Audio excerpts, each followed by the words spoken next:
बहुत समय पहले भारत भूमि पर मौर्य वंश का राज था। सम्राट बिंदुसार के महल में 304 ईसा पूर्व एक पुत्र ने जन्म लिया। नाम था अशोक। बचपन से ही अशोक तेज, निर्भीक और विद्वान थे।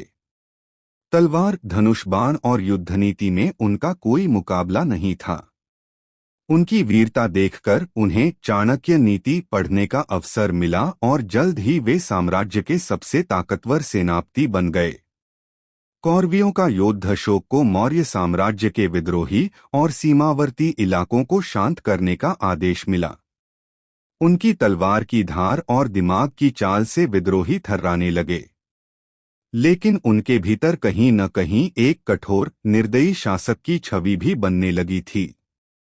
कलिंग का युद्ध, जीवन का मोड ईसा पूर्व 261 में अशोक ने कलिंग, आज का ओडिशा, पर आक्रमण किया।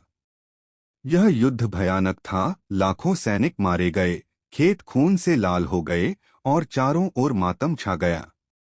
युद्ध जीतकर भी अशोक के दिल में पहली बार हार की भावना आई।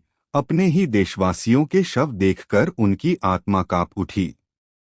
हृदय परिवर्तित युद्ध के बाद अशोक ने तलवार नीचे रख दी और बौद्ध धर्म अपना लिया।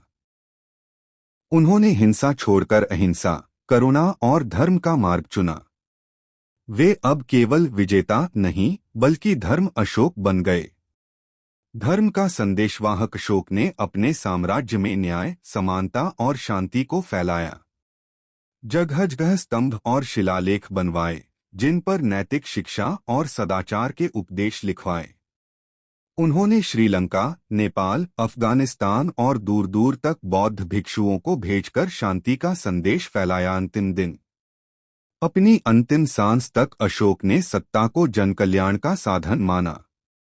कहा जाता है, मृत्यु के समय उनके पास निजी संपत्ति में बस थोड़े से सिक्के और भिक्षा पात्र था। एक राजा जिसने अपने जीवन को प्रजा की सेवा में अर्पित कर दिया।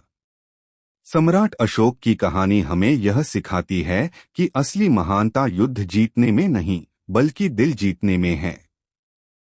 वो योद्धा जो तलवार से राज करता था, बाद में प्रेम और करुणा से दुनिया का दिल जीत गया।